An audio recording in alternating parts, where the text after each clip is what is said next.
नारायण, तुझ्या बेडरूम मधला आपल्या परळच्या खोलीवरचा तो पिंजरा ही या घरातली सगळ्यात सुंदर गोष्ट आहे.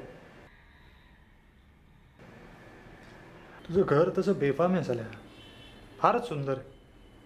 ही सुंदर सुंदर चित्र, या वस्तू, पण तरी त्या पिंजऱ्याचं महत्व आणि सौंदर्य दुसरं कशाला नाही. तू यापुढे असा छानछोक राहशील असा माझा अंदाज आहे. तू समाधानानं जगू शकशील असं मला नाही वाटत. कशामुळं? तू तो पिंजरा आणलास ना आपला परळच्या खोलीवरचा, त्याच्यामुळे.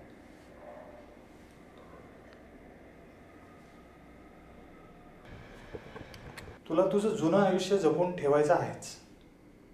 तो पिंजरा मला आवडतोय खरं आहे, पण मी तो डेकोरेशन म्हणून ठेवलाय, सेंटिमेंटल व्हॅल्यू म्हणून नाही. नाही, मेमेंटो म्हणून नाही. तू ती ठेव कशासाठी, पण मला ती तुझ्या सबंध आयुष्याची एक भक्कम बाजूच वाटते. त्यानंतर तू ही दुसरी करिअरची बाजू तिला जोडलीस, आणखी नाही काही बाजू जोडशील, पण चित्रावर सुरुवातीला तू ती रेष मारलेली आहेस हे विसरू नकोस. त्यावेळेचं तुझं ते खडतर आयुष्य, भुकेलं राहून युनियनची कामं, ते पोटतिडकीने लिहिलेले लेख, गरीब लोकांबद्दलची चिंता, या गोष्टी तुला विसरता येणं शक्य नाही. आता तुला ते विजू समोरही उल्लेखलेलं आवडत नाही हे माझ्या लक्षात आलंय. तसं मी मागचं काहीच विसरू शकत नाही, तेव्हा हीच एक बाजू न विसरण्यात विशेष काही नाही. गरीब लोकांची चिंता वाढ वगैरे एका ठराविक वयात झाता फुटण्यासारखं असतं, पण ते किती दिवस खाजवत राहायचं आणि कशासाठी? पण हे सगळं तू हेतू पुरस्सर टाळला आहेस का नाही? अरे त्यात असल्या थंडगार ऑफिसात बसून फोनवर बोलून तुला ते पूर्वी उपाशी राहायचं तसं समाधान तरी मिळतं का? मी नेहमी उपाशी राहून समाधान मिळवत राहावं हे असं काही मला वाटत नाही. खरं तर समाधान मिळवत राहावं असं सुद्धा मला वाटत नाही.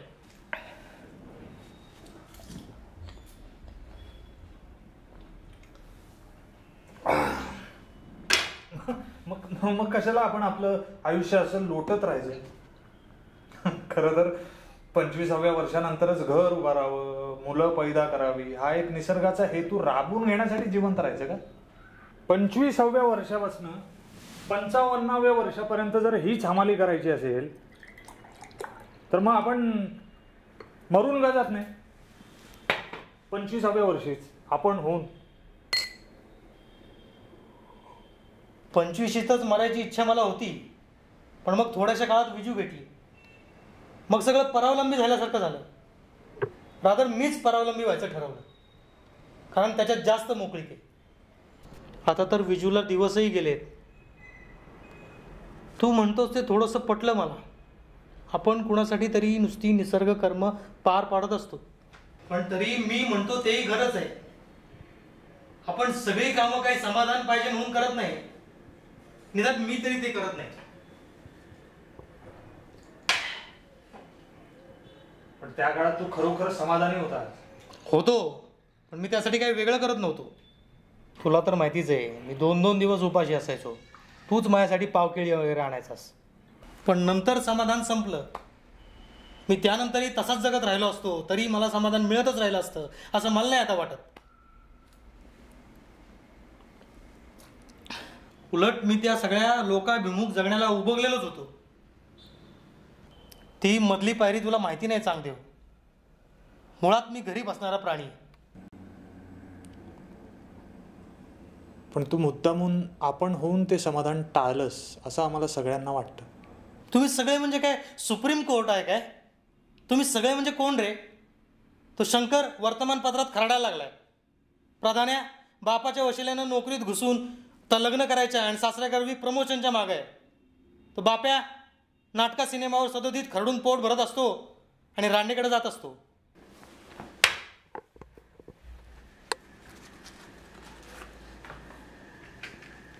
तू युनिव्हर्सिटीला शिव्या देत देत आता स्वतः प्राध्यापक होऊन बसलायस. चायचे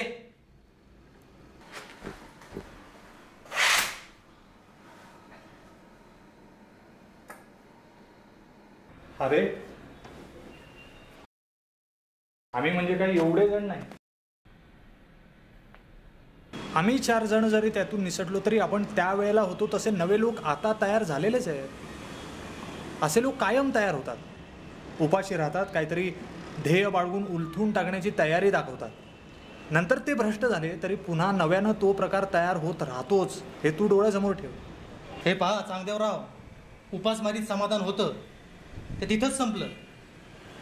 आतडी भगभगून उठतात तरी मी पायपीट करतच राहावं असं आता मला वाटत नाही. हो, नाही. मुळात दारिद्र्य ह्या अंधारासारख्या अभावदर्शक वस्तूबद्दल मला आस्था नाही. मला दारिद्र्य म्हणजे जुनाट असंस्कृत युगाचा अवशेष वाटतो. दारिद्र्य हे काही चिरंतन मूल्य नाही.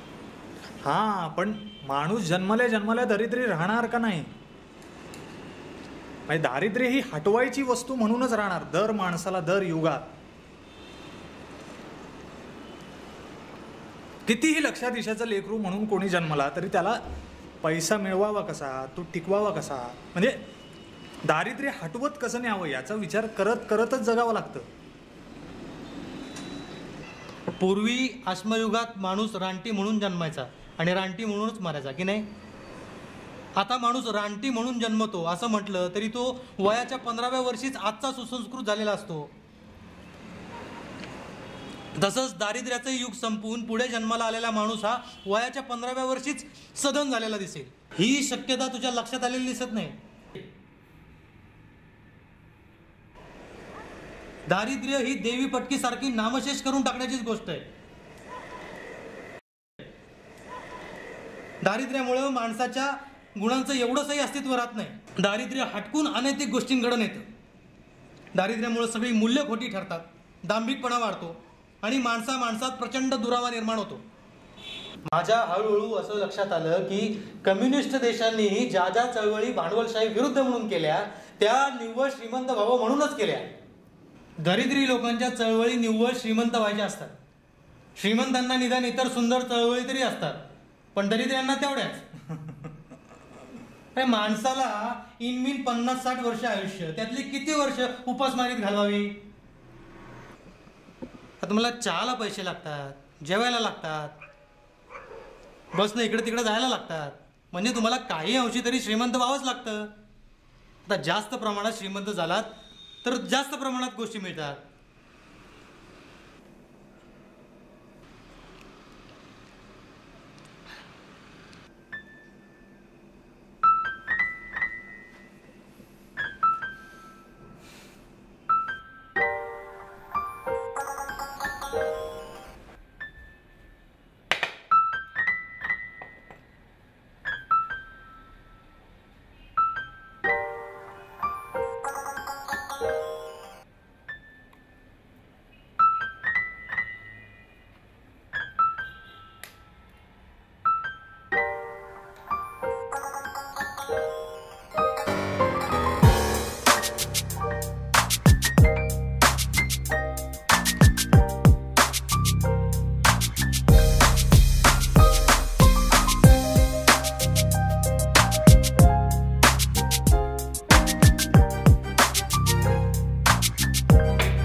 म्हणून मी मराठीत लिहून उपाशी राहून मराठी संपादक प्रकाशकांची थोबाड पाहून शेवटी वैतागून असं ठरवून टाकलं की मराठीत यापुढे एक ओळ लिहायची नाही. अरे कुठे फालतू मराठीत मरमर लिहा आणि चण्यांवर दिवस काढा. मराठीत महाभारत कोणी लिहिलं तरी 1100ची एडिशन काढायला मराठी प्रकाशक तयार व्हायचा नाही. काढली तर हिशेब द्यायचा नाही. आणि लेखकाला 200 मिळाले तरी खूप होईल.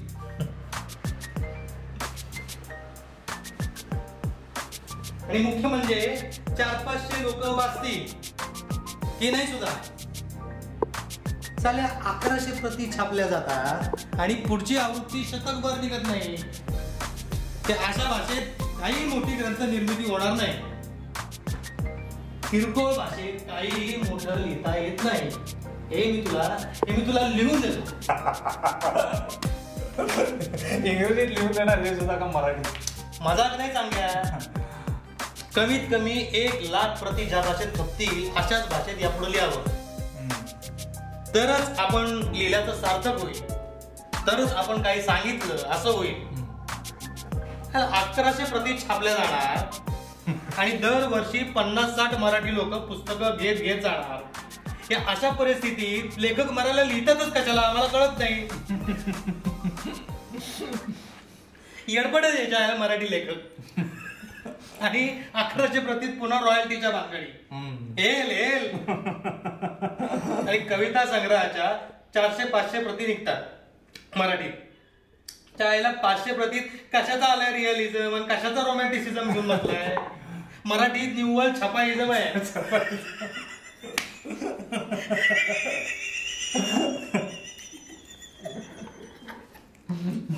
माय गॉड, मजा आहे मराठी साहित्य म्हणजे.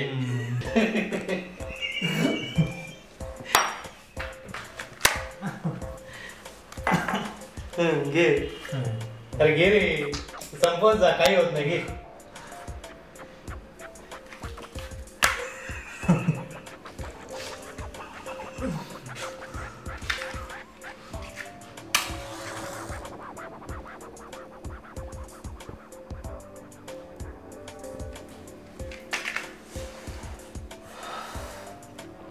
म्हणजे एखाद्यानं समजा तुला अमेरिकन सिटिझनशिप दिली तर तू ती लगेच घेशील.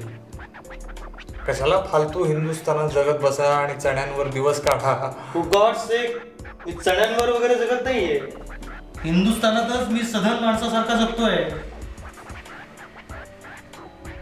अमेरिकन माणसाला तरी असं काय मोठं मिळत असेल ते मला इथं हिंदुस्थानात राहूनच मिळतंय. उलट अमेरिकन माणसांनी इथे हिंदुस्थानात यावं जर असं जगायला मिळत असेल तर. पण असे खरंच चण्यांवर राहायचे दिवस तुला आले तर तू काय करशील? म्हणजे काय करावं? तर ते बदलावे. अशांनी लग्न करू नये, पोरं वाढवू नये. माझी इच्छा नव्हती लग्न करायची त्यावेळी. माझे दिवस बदलले मग मी लग्न केलं. तराजूच्या एका पारड्यात किती आहे हे पाहून दुसऱ्या पारड्यातलं वाढवत समतोल जगत राहावं. पण समजा इतकं सगळं होऊन सुद्धा एखाद्याचं चणे खाणं हटलंच नाही, त्यानं काय करायचं? त्यानं काय हिंदुस्थान सोडायचं का काय?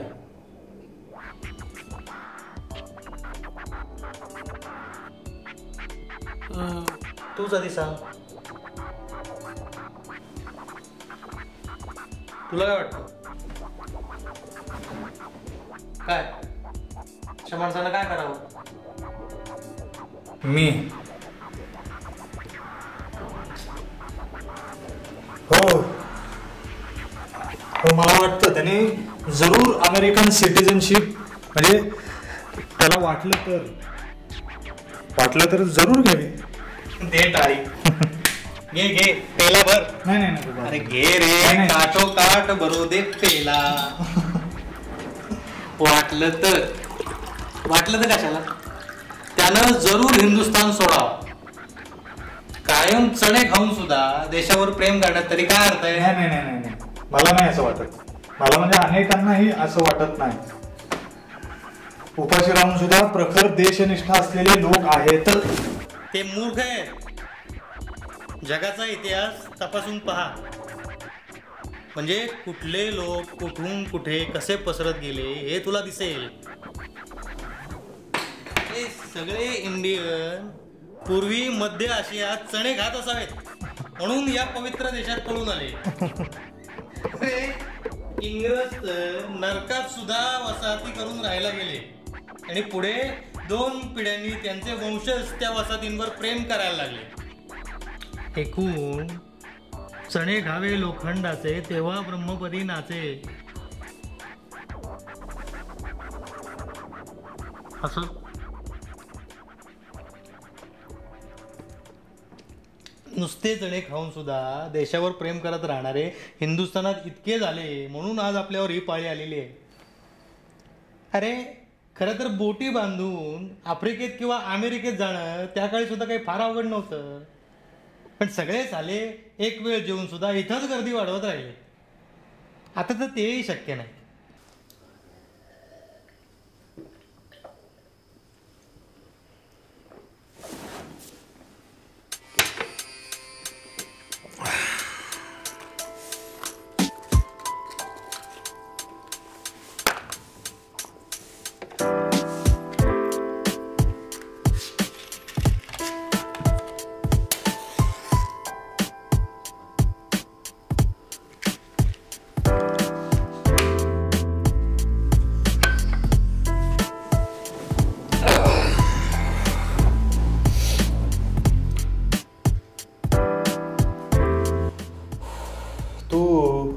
इंग्रजीत वगैरे लिहितोस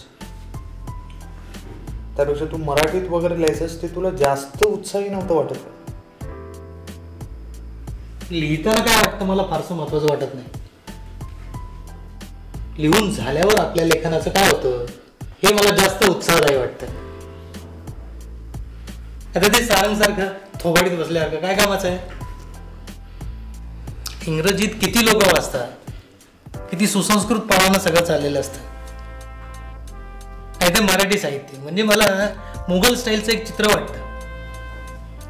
4-5 मराठी कवी टिळक पुलावरून दादर भागात फुकट कविता वाचनाला कुठं बोलावलं याची चर्चा करत पायी चाललेत.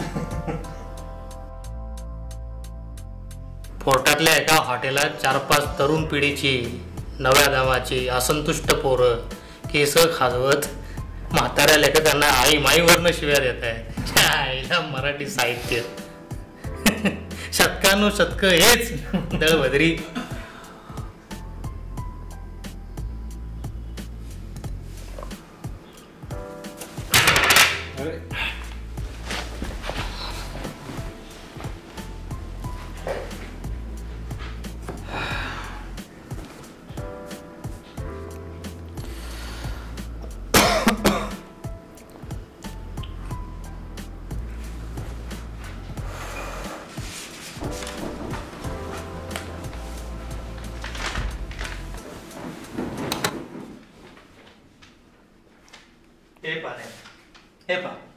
हे मला आलेलं एका लंडन मधल्या प्रकाशकाचं पहिलंच पत्र. माझ्या मुंबईमधल्या अंडरग्राऊंड लोकांवरच्या कथांचं पुस्तक त्याला छापायचं आहे. हे पहा, ह्या तुमच्या कथा आम्हाला आवडल्या, आम्ही त्या छापायला आनंद वाटेल. हे आम्ही एवढी रॉयल्टी देऊ, एवढ्या प्रती काढू. तुम्ही प्रत तयार करून दिली पाहिजे. जानेवारीपर्यंत प्रत हातात आली तर एप्रिलपर्यंत पुस्तक टाकता येईल. पाहिलंस? हे आमचे मराठी प्रकाशक कधी स्वतःहून कुणाला असं लिहून देणार नाही. लिहितील तर त्यात कराराचा हिशोबाचा उल्लेख नसणार. पुढे कधी हा तपशील देणार नाही. मराठी साहित्य बंद करा तुमचं मराठी एकदम. काही गरज नाही मराठीची जगाला.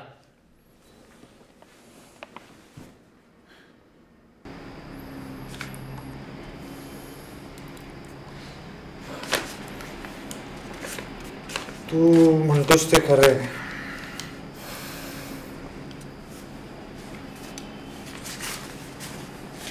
पण ह्याच्यात राहूनच आपण सुधारणा केली पाहिजे, निव्वळ आपली भाषा म्हणून. रे तुम्ही आम्ही काय सुधारणा करणार आहे यात? तुम्ही 20 पानी सुद्धा मासिक 6 महिनेही चालू शकत नाही. तुमचे लेखक टीकाकारांचे आणि वर्तमानपत्रवाल्यांचे पाय चाटत असणार. असं ठरवा की आपल्याला पाहिजे त्या अटी मान्य केल्याशिवाय एक पुस्तक प्रकाशकांना द्यायचं नाही. पण हे होणार नाही. रत्नागिरीकरासारखी वर्षाला 6 पुस्तकं छापतात. शिवाय देशपांड्यांसारखे घरात नुसतं बसून करणार काय? झोपडपट्टी आहे मराठी साहित्य म्हणजे. पण तुमची पुस्तकं इंग्लंडमध्ये खपतात, आवडतात, कारण हिंदुस्थानची सगळी घाण त्यांना हेल सारखी वाटते.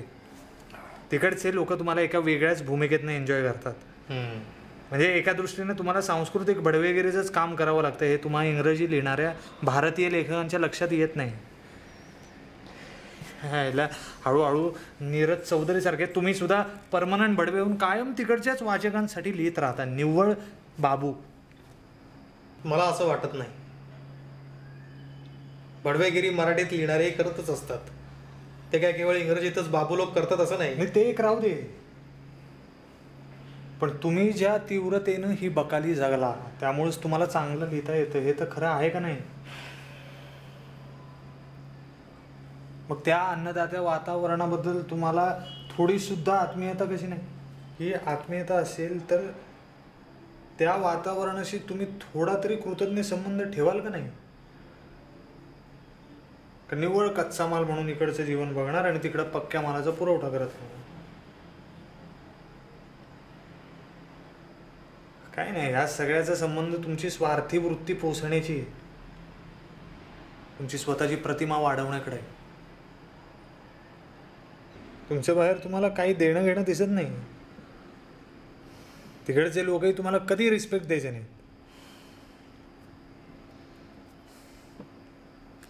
मला माझ्या बाहेर पायची खोटी दृष्टी लावून घ्यायची काही इच्छा नाहीये. जगाचं कल्याण करण्याचं कसं मला नकोय. मी जगेन तोपर्यंत मला जे जे जमतं ते मी उत्स्फूर्तपणे करत राहीन. याच्या पलीकडे फारसा विचार करण्याची मला इच्छा सुद्धा नाही. कारण त्याच्या बाहेर प्रयत्न करूनही मला फारसं काही आढळलं नाही. ज्यांना काही आढळलं त्यांनी त्याचा पाठपुरावा करत राहा. आमच्यासारखं करत राहतील, तुमच्यासारखं करत राहा. आणखी काय पाहिजे? खरं म्हणजे एवढं शास्त्र करून जगत राहण्यापेक्षा श्वासोच्छ्वास करण्या इतकं सहज जगत राहावं. म्हणजे सगळं आयुष्य सुरक्षित करून घेऊन मगच श्वासोच्छ्वास करण्या इतकं सहज जगत राहावं असं म्हणणं. सुरक्षित काय नाही. पृथ्वी सुरक्षित नाही, सूर्य सुरक्षित नाही, हृदयाचे ठोके सुरक्षित नाहीत. मी उभा राहतो, माझ्या पायाखालची जमीन सुरक्षित नाही.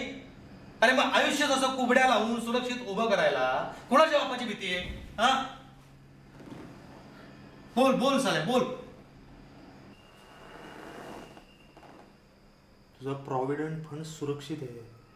तुझा दर महिन्याचा पगार 1 तारखेला आहे आणि तुझी रॉयल्टी वेळच्या वेळेवर आहे. तोपर्यंतच हे सूर्य, पृथ्वी आणि हे हृदयाचे ठोके हे सगळं जिथल्या तिथं आहे. जरा कुठं हाताल चुकलं काय सुरक्षित आहे? मी फक्त एक शक्यता सांगत होतो.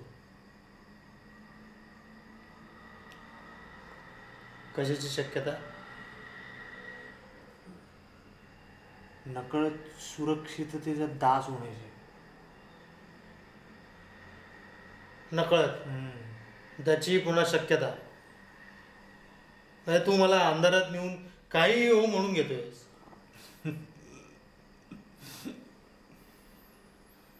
ते जाऊ दे, पण मुद्दा काय होता आपला?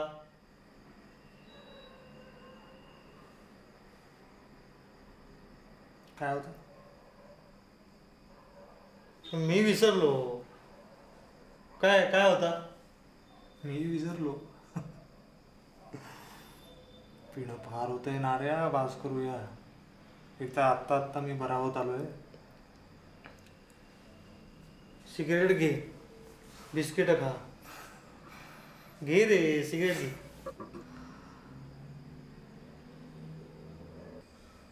तू भयंकर वेगवेगळ्या प्रसंगात माणसाला ठेवून पाहतो सांग. ही तुझी खास सवय आहे. पण अशानं तुला कुठल्याच खऱ्या प्रसंगाची गोडी अनुभवता येणार नाही.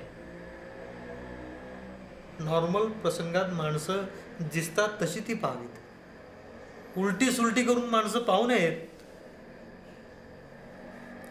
माणसांना बीजगणितासारख्या किमती नसतात, लक्षात ठेव.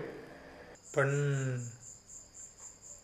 एकाच किंवा दोनच प्रसंगातून माणसाकडे बघणं मला अगदी निर्जीवपणाचं वाटतं. आहेत तशीच माणसं खोटी वाटतात. ती खरी बघायला कोणत्या पद्धती आहे ते कळत नाही.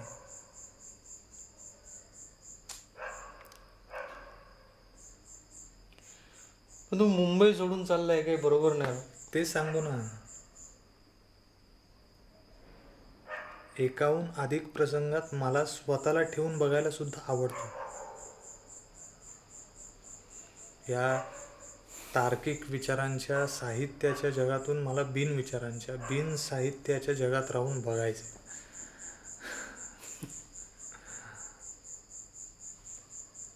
ठीक आहे बाबा, तुझं तू कर, माझं मी करीन, त्याचं तो करेल, तिचं ती करील. आणखी काय सुटलं? त्यांचं ते करतील. आणखी काय राहिलं? आणखी बरंच राहिलं. पण ज्याचं त्याचं जो तो करील हे बेस्ट.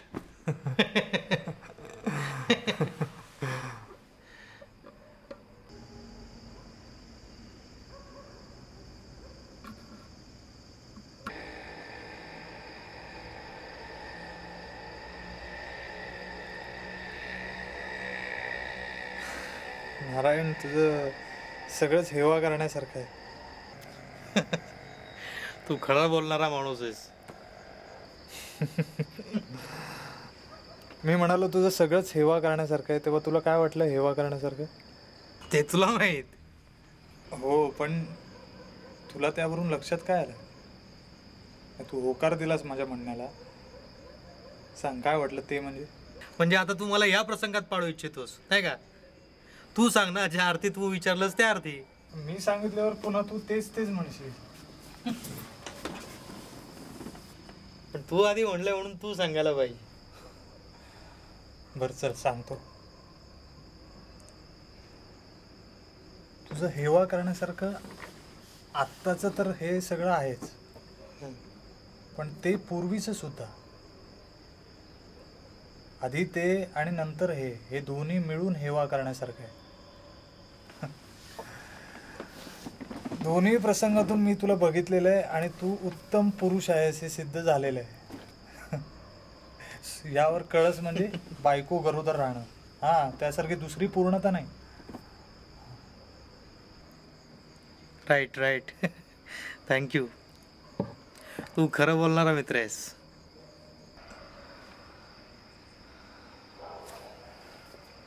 तर तुला काय वाटलं होतं ते सांग. मला वाटलं होतं तुला हेवा करण्यासारखं वाटलं असेल ते हे आत्ताच, हे सध्याचं. का एवढंच फक्त का वाटलं तुला? एवढंच का वाटलं? थांब.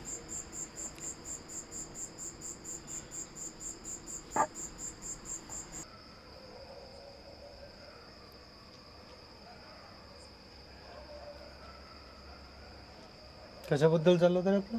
कशाबद्दल? काय कशाबद्दल बोलत होतास तू? मी विसरलो. मी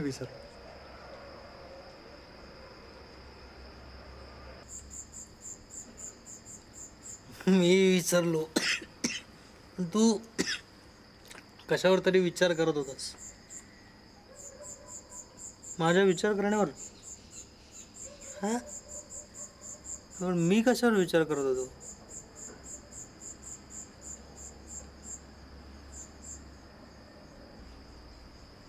तेही मी विसरलो.